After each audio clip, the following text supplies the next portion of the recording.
What if I told you that your mind is constantly at war with itself, shielding you from uncomfortable truths, painful memories, and inconvenient emotions? What if I told you that, without even realizing it, your psyche deploys hidden mechanisms to protect your fragile sense of self?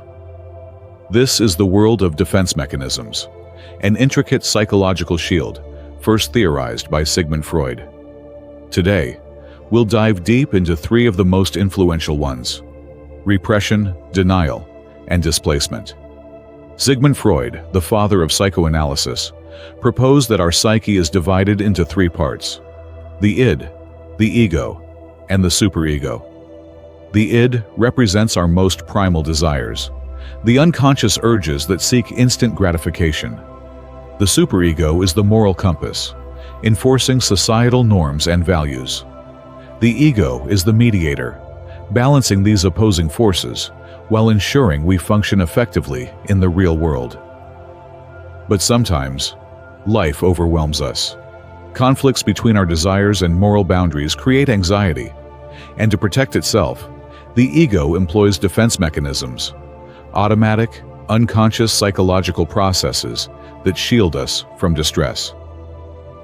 Let's break down three of Freud's most significant defense mechanisms: repression, denial, and displacement. First, let's explore repression, the unconscious burial of distressing memories, thoughts, or desires. Imagine a traumatic event from your childhood, a terrifying accident, an embarrassing failure, or a deeply painful rejection. You may have no conscious memory of it, yet its effects linger, subtly shaping your fears, decisions, and personality. Freud argued that repression is the cornerstone of all defense mechanisms. The mind, unable to confront a disturbing reality, locks it away in the unconscious. However, these repressed thoughts don't simply vanish. They manifest in other ways, like phobias, anxiety disorders, or even Freudian slips. Take, for example, a person who has completely forgotten a past abusive relationship. They may find themselves inexplicably avoiding intimacy, struggling with trust, or experiencing irrational fears, symptoms of their deeply buried trauma. Modern psychology supports Freud's idea, though with refinements. Studies show that suppressed memories can resurface in dreams or under hypnosis.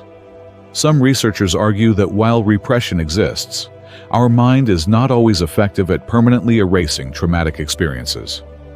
Next, we have denial, one of the most primitive yet powerful defense mechanisms. Denial is the outright refusal to accept reality because it is too painful to bear.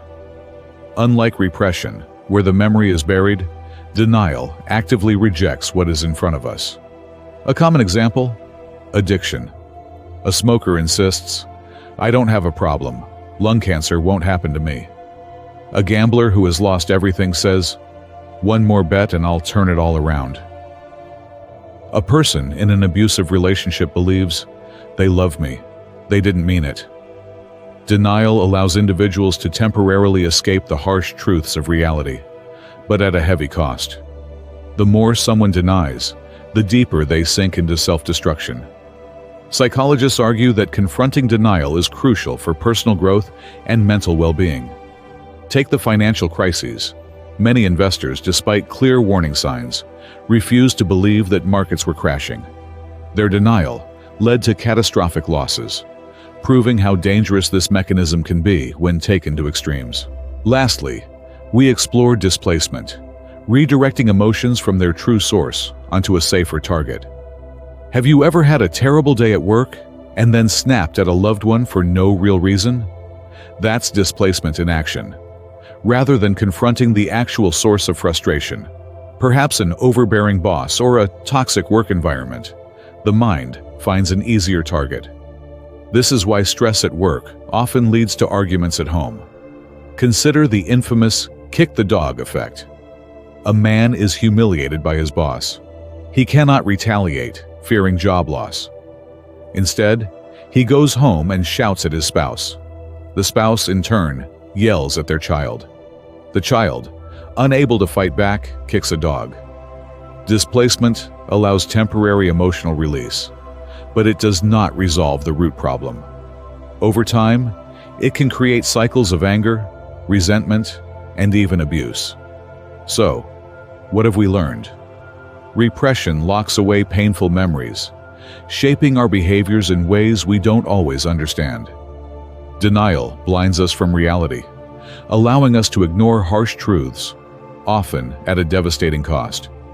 Displacement redirects our emotions, sometimes hurting innocent bystanders rather than confronting the real issue. Understanding these defense mechanisms is key to self-awareness. By recognizing when we are using them, we gain the power to break free, confront our fears, and take control of our lives. So, the next time you find yourself lashing out at someone, avoiding an uncomfortable truth, or forgetting a painful memory, ask yourself, is this my mind protecting me or trapping me? Thank you for watching. If you found this analysis insightful, don't forget to like, share, and subscribe for more deep dives into the human psyche. See you in the next one.